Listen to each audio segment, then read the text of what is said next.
The streets of Philadelphia were filled with the crisp coolness of the early days of spring. Historical buildings gleamed like gold under the sunlight that touched their surfaces. On the bustling city avenues, people hurried along, car horns blared, and the voices of street vendors added to the symphony of urban life. Amid this chaos, small cozy cafe on the corner stood out as a tranquil oasis, inviting passers-by with the comforting aroma of coffee wafting through its open doors. Rosewood Cafe, with its wooden furniture, nostalgic photographs adorning the walls, and warm ambiance, was a place like no other. Inside, sunlight streamed through the large windows, dancing on tabletops and illuminating the steam rising from coffee cups. Some customers sat alone, others chatted with friends, while soft jazz music played in the background, adding to the serene atmosphere. Yet one table was noticeably different from the rest. In the far corner of the cafe sat a man who was none other than Clint Eastwood, the legendary Hollywood icon, known for his steely gaze and iconic roles, had become a rare sight in public. Today, he wanted to blend in as an ordinary person, sipping coffee and reading his book unnoticed. He wore a weathered leather jacket and a simple pair of jeans. The lines on his face told the story of a life well lived, each crease a testament to a different experience. Clint held an old novel in his hands, turning its pages slowly and reading every line with care. For him, this cafe was a sanctuary, a refuge from the weight of fame and the ever-present scrutiny of cameras. However, this tranquility would not last. "Who do you think you are?" The cafe's calm was abruptly shattered by a loud voice, drawing every eye to its source. Customers turned their heads to see where the outburst had come from. A middle-aged man, his face a mix of anger and frustration, was walking toward Clint's table. His clothes were worn and his shoes were scuffed. The anger in his eyes carried the weight of struggles etched into his soul. Clint slowly closed his book and looked up. His expression showed neither fear nor surprise, just calm curiosity. The man stopped in front of Clint's table, hesitating for a moment as though gathering his thoughts. Then, in a firm and bitter tone, he continued, "Guys like you have everything. Money, power, all of it. But people like me, we have to fight just to survive. Is that fair?" Clint took a deep breath.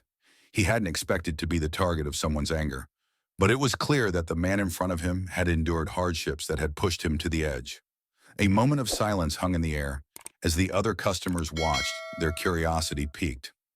"I guess you've had a rough day," Clint said gently, his voice calm and steady. "If you'd like, we can sit and talk."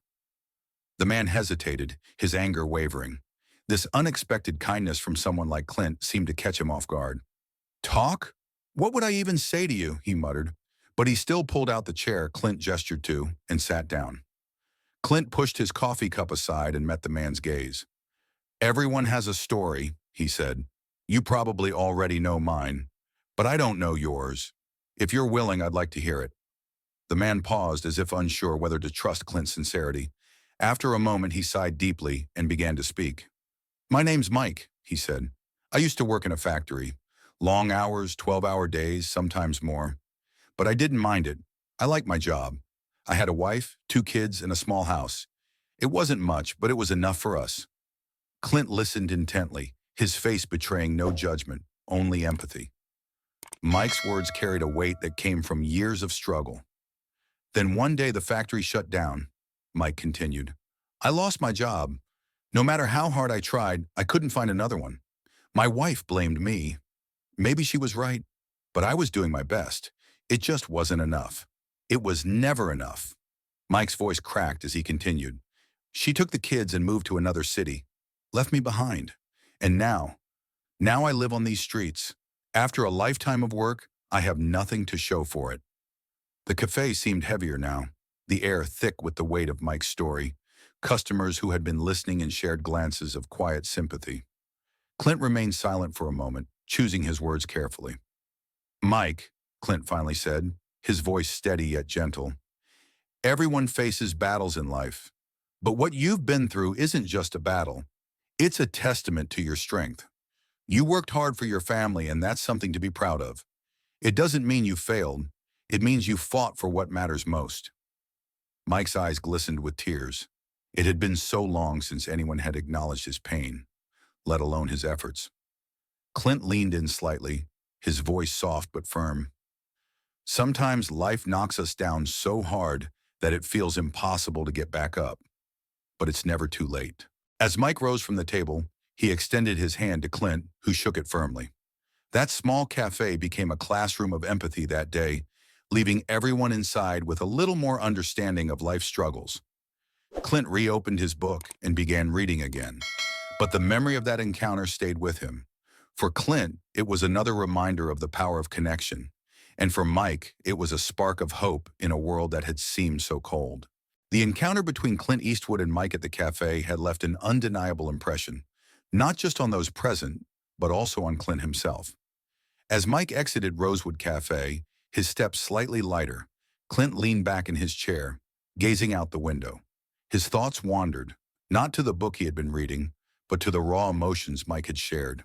The struggles of an ordinary man in an unforgiving world stirred memories Clint hadn't revisited in years.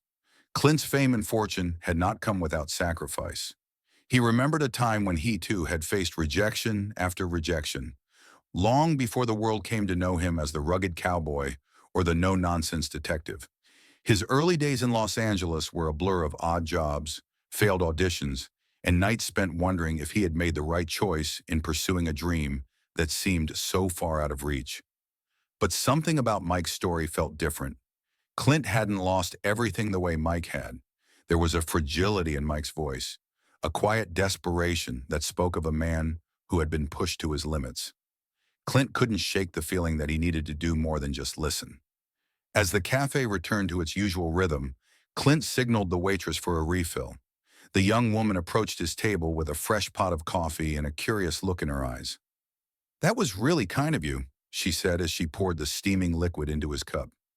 Not everyone would take the time to talk to someone like him. Clint glanced at her name tag. "Emily." He smiled faintly. "Everyone's fighting a battle we know nothing about, Emily.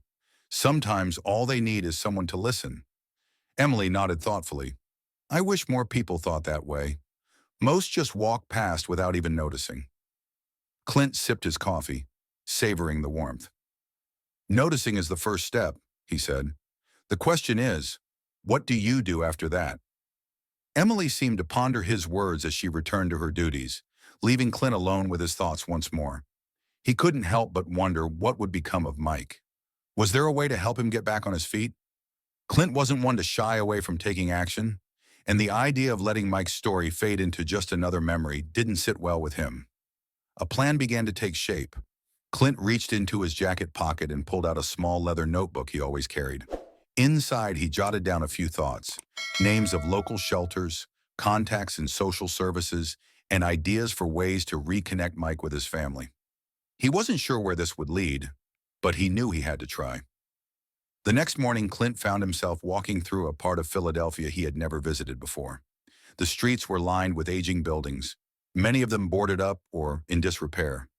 It was a stark contrast to the polished neighborhoods he was used to. He carried a small bag filled with essentials, warm clothing, a blanket, and some non-perishable food items. Clint had spent the evening tracking down information about Mike. With a little help from Emily, who turned out to be quite resourceful, he had learned that Mike often stayed in a makeshift shelter under an old bridge near the river. The thought of someone living in such conditions weighed heavily on Clint's mind. As he approached the bridge, he saw a few scattered belongings, an old shopping cart, some tattered blankets, and a couple of cardboard boxes. Mike was sitting on an overturned crate, staring out at the water. He looked lost in thought, a stark contrast to the fiery anger he had displayed at the cafe. "Mike," Clint called out gently as he approached. Mike turned his head, his expression shifting from surprise to recognition. "Clint? What are you doing here?" Clint held up the bag he was carrying. "I thought you might need these." Mike hesitated before standing up. He took the bag and looked inside, his eyes widening at the sight of the items. "You didn't have to do this," he said, his voice thick with emotion. "I wanted to," Clint replied simply. "No one should have to go through this alone." Mike gestured for Clint to sit on a nearby crate, and the two men began to talk. This time, their conversation wasn't about the past, but the future. Clint shared the resources he had gathered, addresses of shelters, job training programs, and even a lead on a factory that was hiring. "You think I can really start over?" Mike asked, his voice tinged with both hope and doubt. "It won't be easy," Clint admitted, "but I believe you can. You've already survived so much. That takes strength." Mike nodded slowly as if trying to absorb Clint's words. For the first time in a long time, he felt a glimmer of hope. Days turned into weeks, and Clint continued to stay in touch with Mike.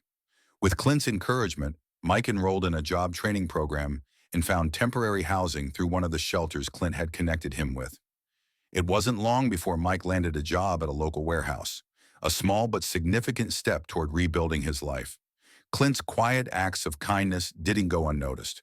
Word spread about the Hollywood legend who had taken the time to help a stranger in need.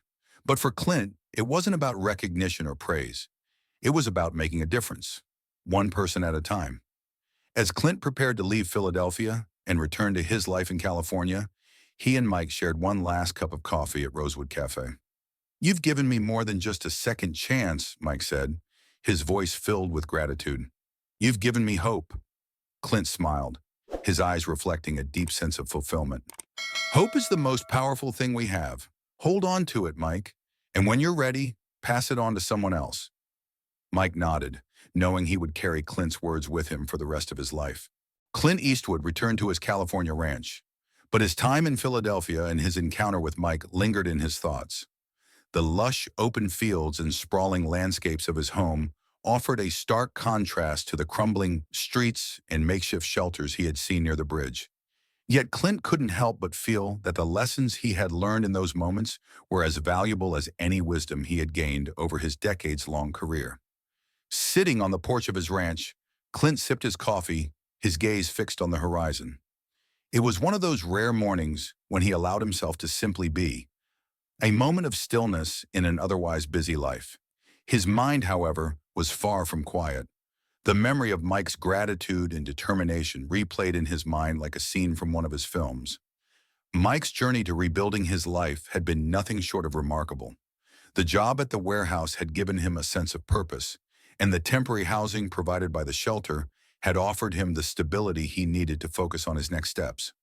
Clint had stayed in touch, exchanging phone calls and messages that kept him updated on Mike's progress. One day, Clint received a call that left him speechless. "Clint, it's Mike," the voice on the other end said, brimming with excitement. "You won't believe this, but I got promoted at work. They made me a shift supervisor." Clint leaned back in his chair, a proud smile spreading across his face. "That's incredible, Mike. I knew you could do it." "I couldn't have done it without you," Mike admitted. "You gave me the push I needed to believe in myself again." Their conversation lasted well over an hour, touching on everything from Mike's plans for the future to Clint's thoughts on the importance of second chances. By the time they hung up, Clint felt a renewed sense of purpose. Mike's transformation inspired Clint to think about the bigger picture. How many others were out there, struggling like Mike, with no one to turn to? Clint had always believed in the power of storytelling to inspire change, but this experience had shown him the value of direct action. Over the next few weeks, Clint began reaching out to friends, colleagues, and organizations he trusted. He wanted to create something meaningful, an initiative that could provide resources and support to those in need.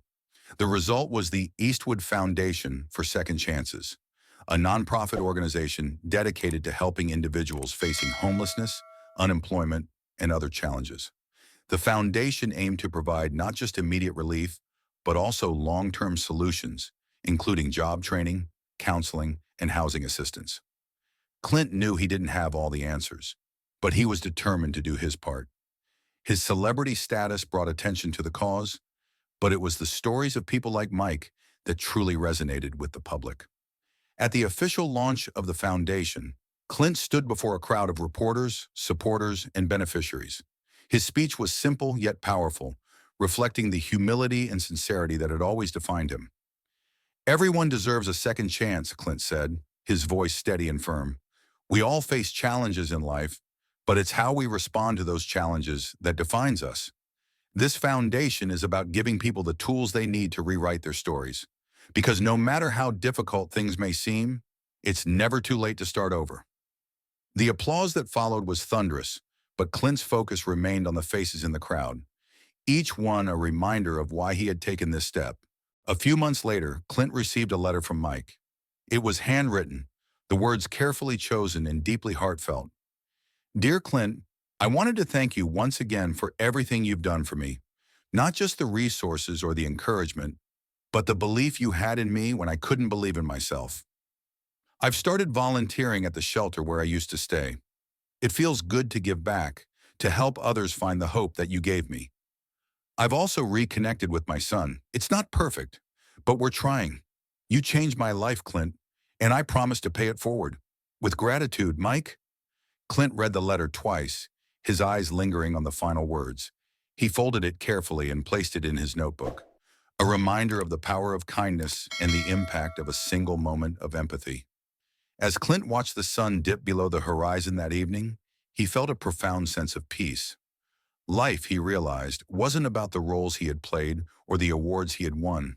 It was about the connections he had made and the lives he had touched. Mike's story had become a part of Clint's own journey, a chapter in a life filled with lessons and transformations. And while Clint didn't know what the future held, he was certain of one thing. He would continue to notice, to listen, and to act, because sometimes the smallest gestures could spark the brightest flames of hope.